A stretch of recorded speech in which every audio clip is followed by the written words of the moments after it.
Salut à tous, alors aujourd'hui on va parler de mon nouveau livre qui est en pré-vente et qui va sortir en décembre 2023 de cette année. C'est un livre sur Olavo de Carvalho. J'avais fait une introduction dans une autre vidéo en expliquant en quoi c'est le meilleur philosophe contemporain, c'est le meilleur philosophe de notre époque. Il nous manque, il est mort ça fait déjà un an et il a fait toute une histoire de la philosophie, toute une analyse de l'histoire de la philosophie, mais c'est une analyse vivante, c'est une analyse pratique. Et moi, j'ai voulu partager, parce qu'il n'y a pas de ces livres qui sont traduits en français, donc j'ai voulu partager et présenter son cours. Il a fait un cours de philosophie qui est véritablement pratique, vous voyez le sous-titre de mon livre. Justement, l'objectif, c'est que cela s'inscrive dans nos vies et qu'on l'utilise au jour le jour, réellement avec une nécessité vitale.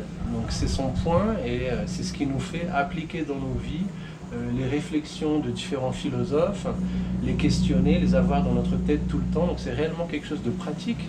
Et voilà, sur ce point, c'est vraiment révolutionnaire parce que il critique aussi ceux qui sont trop dans la théorie, les académiciens, les universitaires, qui ont fait sortir la philosophie du champ pratique et qui l'ont vendue. Donc je vais reprendre différents points, c'est comme si c'était un cours de philosophie, c'est véritablement un cours, donc je vais reprendre les différents chapitres, comme ça vous aurez une vision. Alors les chapitres sont par différents cours, donc on a la classe 1 ou le cours 1, le cours 2, le cours 3, donc je vais détailler de cours en cours les différents contenus de ces différents chapitres, comme ça vous aurez une idée et je vais détailler un petit peu ces points-là. Alors le premier cours, on a le premier devoir des étudiants, la durée du cours, sur l'amitié, un exercice nécrologique, très important cet exercice nécrologique, je pourrais peut-être dans une prochaine vidéo le détailler et expliquer pourquoi il est essentiel et dès le début il rentre dans la pratique, dès le début il n'est pas dans la théorie, c'est vraiment quelque chose qui nous ancre dans la réalité, quelque chose qui nous donne un point de base pour tous les cours à suivre et qui va résonner avec notre quotidien et qui va nous faire nous questionner nous-mêmes et pour que nous-mêmes nous mettions dans la position de philosophe, dans la position de philosophe. Voilà. Donc cet exercice nécrologique, c'est le quatrième point de la première classe. Ensuite, on a l'inspiration donnée par Socrate. Ensuite, on a Saint-Augustin et la confession. Ensuite, on a la méthode de la confession, l'obscurantisme moderne, l'engagement assumé lors de l'entrée au cours en ligne de philosophie. Donc, ce cours de philosophie, c'est justement celui que je présente dans mon livre. C'est un cours de philosophie par Olavo de Carvalho. Donc, l'engagement lorsqu'on suit ce cours-là, la recherche d'une fiabilité maximale, les lectures initiales, la connaissance objective et la connaissance de soi, la délimitation du champ de la philosophie chez Socrate, Platon et Aristote, le sérieux de la quête philosophique, l'importance de la capacité d'expression, la littérature et les fonctions du langage, la grammaire latine, la connaissance et la solitude. Donc voilà, ça c'est dans la première classe, donc ça pose vraiment bien les bases en montrant quels vont être les enjeux, les objectifs du cours et en expliquant déjà en rentrant dans la pratique avec Saint-Augustin, Socrate, Platon. Voilà. Le deuxième cours, notre situation, l'importance du témoignage, l'absorption des éléments culturels, fidélité à l'expérience et à la littérature, la vérité, contact avec le philosophe, sensibilité auditive, le métier de génie, la logique comme monde de possibilités, l'exercice d'acceptation totale de la réalité, le symbole et l'échelle de pouvoir des personnages littéraires, la connaissance et la communication. Le troisième cours, l'intégrisme et la croyance aux mots, le vote d'abstinence sur les questions d'opinion, l'exercice de témoignage avec Louis Lavelle, comprendre en lisant. Donc ce sont à chaque fois des choses pratiques. Il va revenir aussi sur l'exercice de nécrologie qui a été demander de faire comme exercice au départ, et il va détailler ces points en apportant d'autres notions. Donc c'est vraiment quelque chose de pratique, hein. Je ne vais peut-être pas détailler tous les cours, mais je pourrais avancer un petit peu plus, juste pour donner encore plus d'idées, pour montrer que c'est réellement révolutionnaire, c'est réellement un cours de philosophie pratique, et on n'est pas du tout dans la théorie, et il va apporter ensuite des idées qui sont vraiment révolutionnaires et qui permettent de sortir de la tyrannie collective, de penser par soi-même. Donc on y va, le cours 4. Suite de l'exercice de témoignage, il continue à le détailler, hein. Les nouveaux ennemis de l'âme, l'instrumentalisation du christianisme par l'État, la haine du savoir, le dialogue dans la solitude, le répertoire de l'ignorance, la qualité de lecture des œuvres de fiction, les exercices d'entraînement imaginaire. On voyait à chaque fois des exercices, des questionnements, tout ça est réellement pratique. Il va y avoir des questions aussi du public, hein, qui sont dans ce livre aussi, qui est ce cours de philosophie. Donc il répond aussi en direct, hein, aux questions du public, et j'ai ces points-là aussi qui sont développés dans le livre. On a la leçon 5, la dialectique de la compréhension, la logique utilisée comme camouflage pour une expérience réelle, le camouflage dans la science moderne, la validation de l'expérience commune, les universaux abstraits, le contenu dramatique de la thèse philosophique, la recherche de l'unité du savoir dans l'unité de la conscience de soi, ça c'est un point très important, la recherche de l'unité du savoir dans l'unité de la conscience de soi. C'est détaillé, hein, les différentes conceptions de la foi, exclusion et dépassement. L'évocation des expériences du philosophe, exercice de présence dans l'univers. Cours 6, cours spécial d'introduction à la philosophie d'Éric Voegelin. Voegelin, ou Voegelin, voilà. Voegelin, V-O-E-G-E-L-I-N.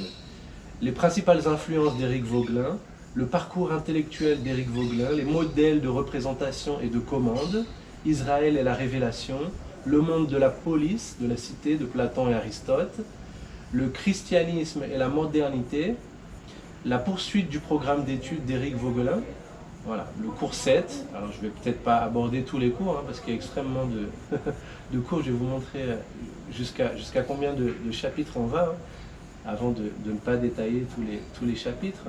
Voilà, donc je suis encore dans le... Ça va jusqu'à la leçon 100. Donc on a 100 leçons, 100 cours, hein. Et donc moi, j'étais juste dans le 4, je crois, dans le 4 ou le 5. Donc il y a énormément, je pourrais faire énormément plus de vidéos. Je peux peut-être continuer un petit peu ensuite. Voilà, donc on était sur Éric Voegelin. Alors le cours 7 ensuite, le cours 7, peut-être je vais m'arrêter à 15-20, histoire de donner une idée un petit peu de ce qu'est son cours de philosophie. Donc le cours 7, le monde virtuel, l'expansion du monde virtuel, l'imitation comme instrument d'acquisition de moyens d'expression, les écrivains lusophones recommandés, qui parlent portugais, hein, c'est un philosophe brésilien, Olavo de Carvalho, le mouvement moderniste brésilien et l'impuissance de l'expérience naturaliste, l'amour du travail comme devoir de bienveillance, apprendre des langues étrangères, cours 8, les 4 blocs de formation préalable à la pratique philosophique, maîtrise des outils de recherche, l'étude de la philosophie par sujet, la fausseté existentielle de la suprême béatitude de l'entendement, la confession comme antidote contre l'autodivinisation, recommandations bibliographiques sur les motivations de l'action humaine, histoire de la littérature occidentale, le déclin, ça c'est dans le cours 10, hein, le déclin de la classe alphabétisée,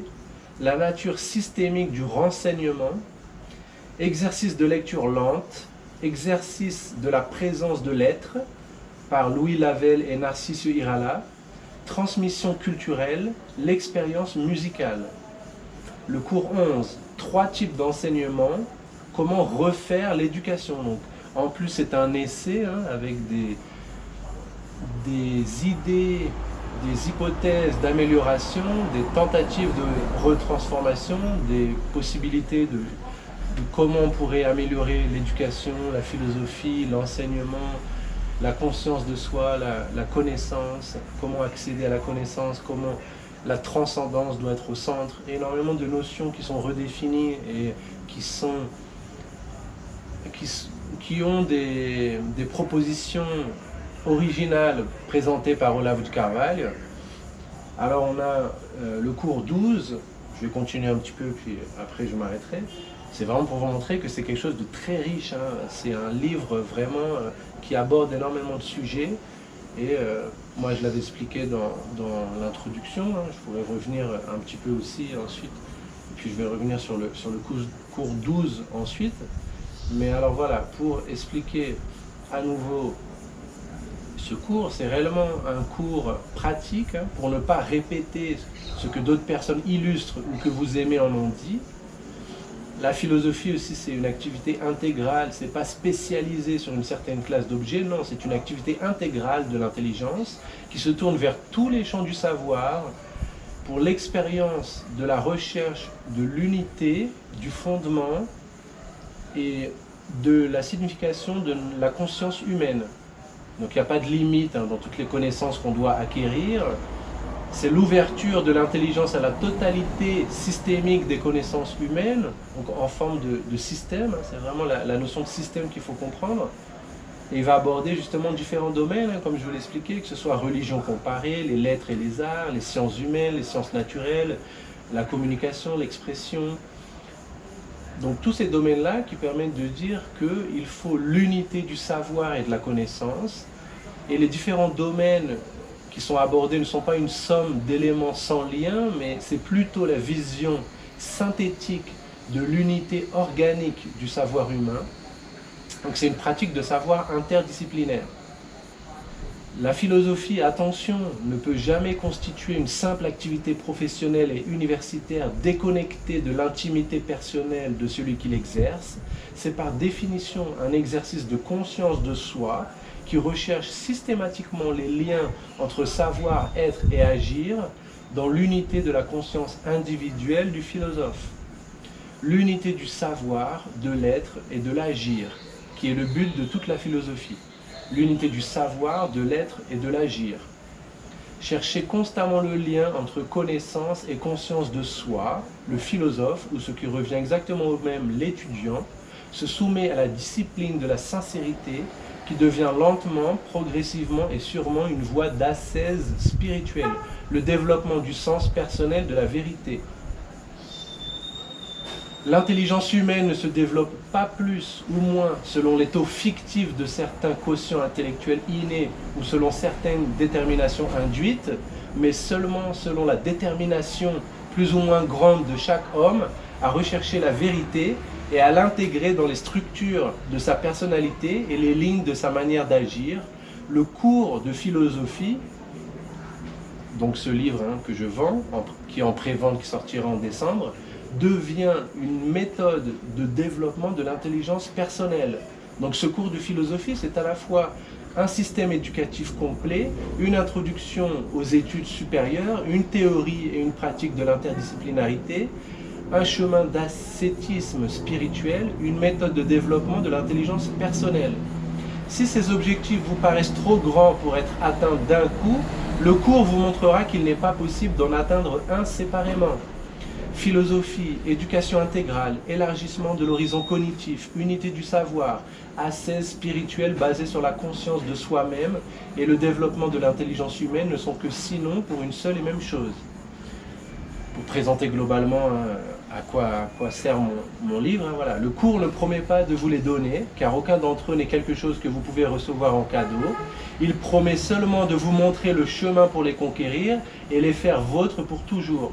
Le cours de philosophie ne vous demandera que deux choses, la sincérité et l'effort tranquille. Donc voilà, pour présenter de façon générale, et puis je vais reprendre maintenant dans le cours 12. Le cours 12, donc le chapitre 12, l'influence de l'environnement, dialectique entre pouvoir et autorité, la démarche scientifique moderne, de la perte des faits concrets au subjectivisme moderne. Le chapitre 13, liste d'exercices et bonnes pratiques, exercice de bibliothèque imaginaire, exercice d'amour du prochain. Le chapitre 14, la question de la vérité, la logique d'Aristote et la recherche de la vérité, la forme intelligible, l'illusion des lumières. Chapitre 15, raisonnement intuitif, expérience avec les cartes à jouer. Des jeux aussi, beaucoup de discussions, vous allez voir aussi beaucoup de questions du public. C'est vraiment quelque chose d'interactif et de pratique. Le chapitre 16, la haute culture vue comme un cercle de coexistence humaine, utilisation de la mémoire, les différents sens du mot science, la fonction de la haute culture. Chapitre 18, Aristote pédagogue, les catégories, les causes, la forme et la matière. Leçon 19. Qu'est-ce que savoir quelque chose? Un exercice descriptif. Exercice de suivi de l'origine des objets. Le chapitre 20. Lire un texte de philosophie, le point de départ de la métaphysique. L'imprégnation dans la haute culture. Chapitre 21. Le rôle et le fonctionnement de l'imaginaire, la construction de la personne morale. Chapitre 22, cartographie de la situation mondiale, pouvoir, science et mouvements révolutionnaires, les promesses bibliques de la science moderne. Chapitre 23, la culture moderne comme abolition de la nature et de l'homme, par Bernanos. La voix du cœur. Chapitre 24, cours spécial, concepts fondamentaux de la psychologie. Qu'est-ce que le psychisme? J'ai du mal.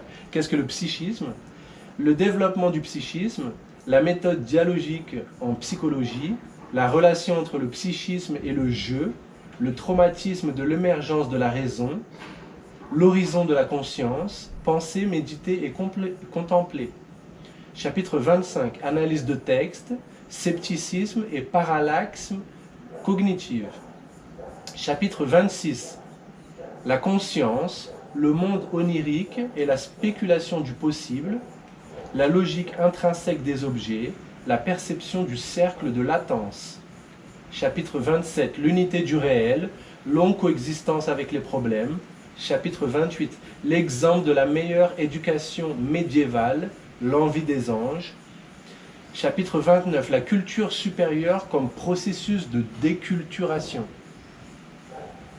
Chapitre 30, la logique brasiliensis, le projet de l'ignorance, la reconnaissance de la vérité dans les petites choses. Chapitre 31. Les niveaux de philosophie, la distinction entre forme et matière et distinction entre les distinctions. Philosophie et ouverture à l'éternité, l'instinct de vérité. Chapitre 32. Exercice de relaxation de la conscience, la cage existentialiste, les efforts philosophiques d'Olavo de Carvalho. Bon, je ne vais pas détailler plus parce qu'il y en a énormément, mais c'est déjà très intéressant. Je pourrais en regarder d'autres, mais pas en faisant chapitre sur chapitre. Le rôle central de la conscience, le nouvel ordre mondial, exercice de classement, le faux débat de la modernité, la notion de forme chez Aristote, le pardon comme loi constitutive de l'univers, surmonté avec Nicolas Stendhal, la restauration du langage, les inversions révolutionnaires chez Karl Marx. Les inversions révolutionnaires chez Karl Marx. C'est intéressant parce que Olavo de Carvalho était au départ un communiste qui a changé. Et donc c'est intéressant de savoir ce qu'il a fait changer. Il y a une vidéo qu'il fait aussi où il explique. Et là-dessus, c'est vraiment une analyse philosophique du système, avec énormément de citations, avec énormément d'arguments détaillés. Donc voilà, je vous invite à lire mon livre. D'autres points en suivent, mais je vais passer rapidement. Le poids de l'ignorance, exercice de cartographie de l'ignorance, les bases de l'apprentissage, 2 types d'abstraction, préceptes pour entrer dans la logique classique, la notion de jugement, cosmologie antique et science moderne, science et pouvoir, la tension entre le fini et l'infini comme résidence de l'intelligence, exercice de nécrologie, donc il revient sur son exercice de nécrologie, mortalité et évolution des modèles de comportement, la véritable identité de l'être humain, conscience de l'immortalité, la science comme projet de pouvoir, Expérience de l'immortalité, Ezra Pound sur la fonction de la littérature, pour avancer un petit peu, sur Hegel, Hegel et le développement de la pensée philosophique. Des fois, en parlant beaucoup portugais ici, j'oublie comment on prononce en français. Il y a un avion qui passe, donc je vais attendre un petit peu. On a le paradoxe de la science moderne. Le paradoxe de la science moderne est la mentalité révolutionnaire. Critique linguistique de la connaissance objective par Dardo Saccavino. La philosophie postmoderne, le sens de l'admiration, la pensée philistine de Zinoviev, les exigences de la quête philosophique, du verbalisme à l'attitude contemplative, la préparation d'une nouvelle élite intellectuelle. Son cours a réellement atteint des milliers et des milliers de personnes. Donc il avait ce cours de philosophie qui a permis de créer énormément d'intellectuels, une nouvelle génération qui a des écrits, qui a des publications qui font avancer les idées. On a les questions essentielles en sciences humaines, la phénoménologie du pouvoir, le sujet de l'histoire, manque de compréhension de ce qu'est un principe, l'arrogance universelle, je reviens sur ces points-là, philosophie et orthodoxie catholique, problème de l'existence du mal dans le monde, s'adapter aux situations anormales, exercice sur les couches de la personnalité, la perspective eschatologique et la vision substantielle du processus historique, l'expression des impressions, ingénierie sociale et agent de transformation, Ravesson, la perspective du philosophe contre la perspective de l'agent politique, la relation entre langage et réalité, substance, essence, nature et archétype, la constance de la tradition pythagoricienne dans l'histoire occidentale, la fin de l'aliénation moderne et les nouveaux risques. Donc voilà, extrêmement dense, extrêmement complet, extrêmement intéressant. Je vous invite à regarder ça, à lire mon livre qui va sortir en décembre. C'est en pré-vente. Achetez-le déjà. Je le ferai aussi sûrement en anglais. Donc voilà, je veux le rendre en français. C'est la première langue déjà, ce sera en français pour que ce soit accessible aux Français. Je voudrais que Olavo du Carvalho soit connu chez les francophones. Dans la francophonie, il faut qu'il soit connu parce que c'est pour moi le meilleur philosophe de notre époque, le meilleur philosophe contemporain. Et donc j'espère avoir apporté certains éléments. Je ferai sûrement d'autres vidéos où j'aborderai tout ça plus en détail, mais vous voyez que c'est déjà très dense. J'ai voulu faire une introduction, voilà, des différents chapitres en tout cas que j'élabore en détail, que j'explique de façon beaucoup plus profonde dans mon livre. Donc voilà, je vous invite à nouveau à l'acheter. Le cours de philosophie d'Olavo du Carvalho, vraiment quelque chose de pratique, d'effectif. Ce sont des questionnements, une façon de penser, une conscience de soi que l'on acquiert, une réflexion que l'on acquiert, une vision sur différents domaines. Donc c'est un questionnement extrêmement intéressant. La première vidéo, j'avais expliqué aussi les changements que Olavo du Carvalho avait provoqué chez moi. Donc, je vous invite aussi déjà à regarder la première vidéo sur ma chaîne de présentation que j'avais faite sur Olavo du Carvalho, si vous avez envie et si vous avez envie d'aller plus loin, voilà, il y a à nouveau mon bouquin. Allez, ciao ciao.